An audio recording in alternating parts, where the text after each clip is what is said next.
একটা পাকা আমের মধ্যে অল্প একটু সুজি দিয়ে দারুণ স্বাদের এই নাস্তাটা তৈরি করে নিতে পারবে, যেটা চায়ের সঙ্গেও খেতে পারবে অথবা সকাল সন্ধ্যের জলখাবারেও তোমরা খেতে পারবে। রেসিপিটা প্রথম থেকে শেষ অবধি দেখার জন্য অনুরোধ রইল। নমস্কার বন্ধুরা, রিনাস কুকিং উইথ নেচারে আপনাদের সবাইকে স্বাগত। চলে এসেছি আজকে রেসিপি নিয়ে। আজকে পাকা আম আর অল্প একটু সুজি দিয়ে দারুণ স্বাদের একটা রেসিপি তৈরি করে দেখাবো। এখানে আমি একটা আম নিয়েছি, পাকা আম নিয়েছি। এখানে আমের খোসাটা ছাড়িয়ে আমটা প্রথমে ছোট টুকরো করে কেটে নিচ্ছি।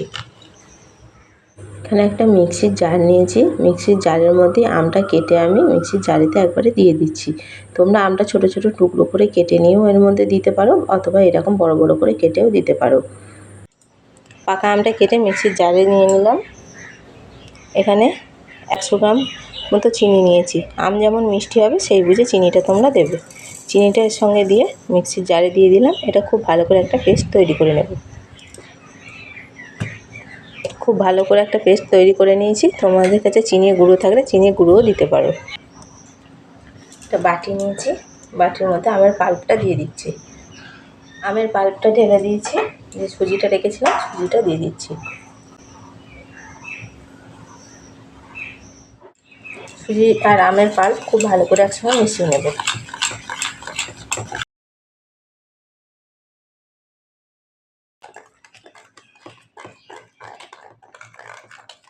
দিচ্ছি একটুখানি নুন।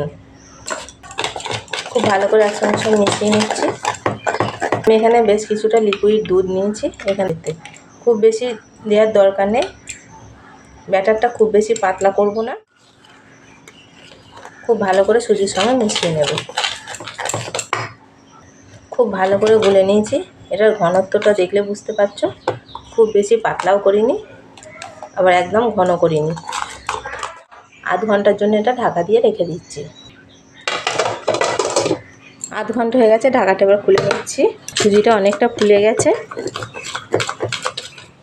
এখন আমি এর মধ্যে দিচ্ছি হাফ চামচ বেকিং সোডা, 1 চামচ দিচ্ছি বেকিং পাউডার,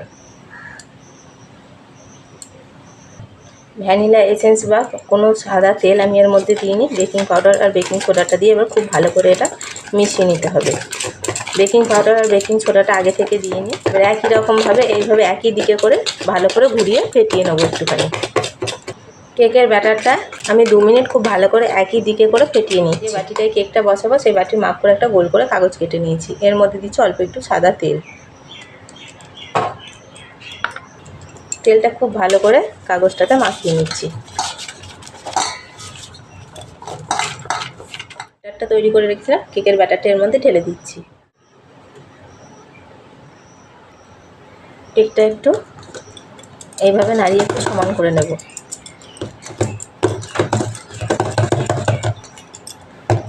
করে দিচ্ছি, ভিতরে বাতাস থাকলে সেই বাতাসটা বেরিয়ে যাবে।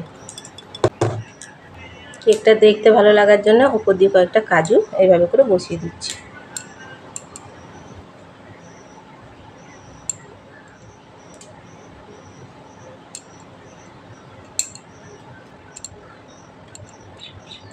একটা কড়া আগে থেকেই গরম করতে বসিয়ে দিয়েছি। ভিতরে একটা স্ট্যান্ড দিয়ে কড়াটা গরম করে নিয়ে বাটিটা আস্তে করে বসিয়ে দিচ্ছি।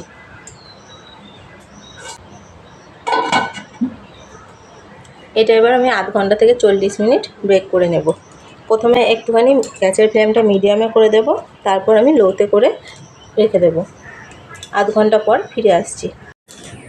আধ ঘন্টা হয়ে গেছে, ঢাকাটা এবার খুলে দেখে নেব কেকটা কতটা ভাপানো হয়েছে। কেকটা পুরোটা বেক হয়েছে কিনা একটা ছুরি করে আমি একটুও লেগে নেই, মানে কেকটা তৈরি হয়ে গেছে। আমি এটা এবার নামিয়ে নিচ্ছি। পাশ থেকে কালারটা কতটা সুন্দর এসেছে। কেকটা ঠান্ডা করে নিয়েছি, কেকটা এবার পাশ থেকে আমি ছাড়িয়ে নিচ্ছি। একটা ছুরি দিয়ে পাশ থেকে এভাবে করে একটু ছাড়িয়ে নিচ্ছি। একটা প্লেট নিয়েছি, এটা উল্টে করে দেবো।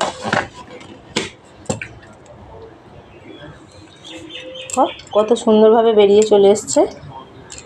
আস্তে আস্তে এই কাগজটা তুলে নিচ্ছি।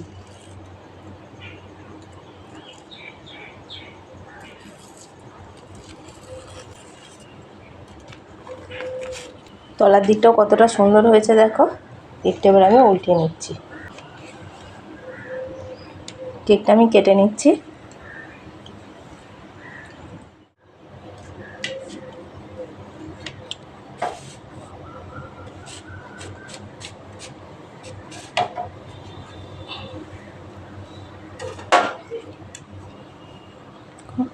কেকটা কতটা জালি হয়েছে আর কত সুন্দর নরম হয়েছে দেখো।